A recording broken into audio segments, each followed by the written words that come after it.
এই ভিডিওটা দেখলে জাস্ট কেউ বিশ্বাসই করবে না, জাস্ট এই জায়গাটাতে পৌঁছানোর জন্য আজকে আমি কি পরিমাণ প্যারা খাইছি আর কি রকম বাজে একটা সিচুয়েশনের মধ্যে এই জায়গাতে আমি আসছি। যারা আমাদের সোশ্যাল মিডিয়া দেখার পর ভাবে না রে ভাই কি সুন্দর জায়গায় চলে গেছে, ওই যে সুন্দর ছবিটা দেখার পরে আপনারা কান্নাকাটি করেন, কিন্তু এখানে যাওয়ার আগে যে কি লেভেলের প্যারাটা নিছি এটাতে কেউ জানে না।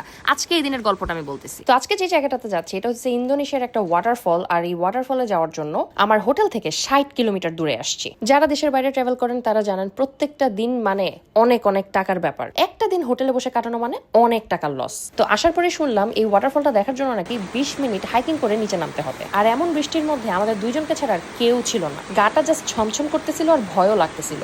জাস্ট ওয়াটারফলের কাছাকাছি আসার পরে দেখি যে ওয়াটারফলের অবস্থা খুবই খারাপ, মানে এমন জোরে পানি পড়তেছে দেখে লেজিট ভয় লাগতেছিল আমার। তাও ভয়ে ভয়ে একটু ওয়াটারফলটার কাছে যাওয়ার চেষ্টা করলাম। ক্যামেরা ফোন যাই বের করতেছি ভিজে একদম সবকিছুর অবস্থা চপচপা। সব জায়গা খুবই স্লিপারি হয়েছিল, খুব ভয় লাগতেছিল। স্টিল সামনে যখন গেলাম আমার জীবনে এমন স্কেরি ওয়াটারফল আমি খুবই কম দেখছি। মনে হইতেছিল যে উপর থেকে সবকিছু ধসে আমার মাথার উপর পড়বে। স্টিল আমি অনেক সাহস নিয়ে একটা পোজ দিছি। আর আমার সাথে যে গেছিল তার অবস্থা লেজিট এইরকম ছিল, মানে ভয়াবহ। এরপরে আমি যে ছবিগুলো পাইছিলাম সেগুলো ছিল এক্স্যাক্টলি এইরকম। আচ্ছা, আমার জায়গায় থাকলে আপনারা কি করতেন কমেন্ট করে জানান।